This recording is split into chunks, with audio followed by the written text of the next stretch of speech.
Your smart remote not working all the time, or you need to put it very close to the vehicle, maybe multiple clicks, maybe a delayed response when locking and unlocking, or needing to hold the key fob near the push start button on your Ford Fusion. This could be nothing but a weak battery, so stop worrying. Let's change that battery first before calling a locksmith or going to the dealership and see if that was a problem. I'll show you step by step in this video with no special tools how to change it, and the only thing you need is a brand new CR2045 battery. Now let's go ahead and knock this out.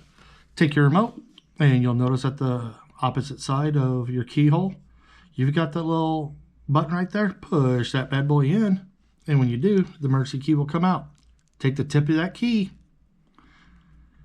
opposite end where it came out, you get that indentation. You're going to push in there with the emergency key.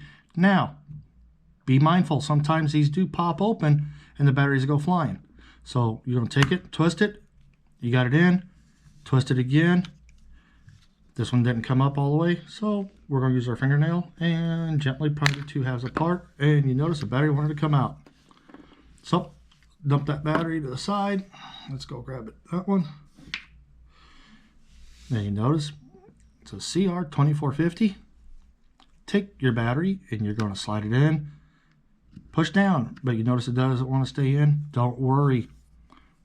This tang right here and here are going to hold that battery in. Now you do have that little tip right here on that remote housing, so it needs to go in first. And then we're going to gently squeeze them together and it'll seat the battery in. Hey, if you found this helpful, like the video, leave a comment down below, and remember, let's stay safe down there.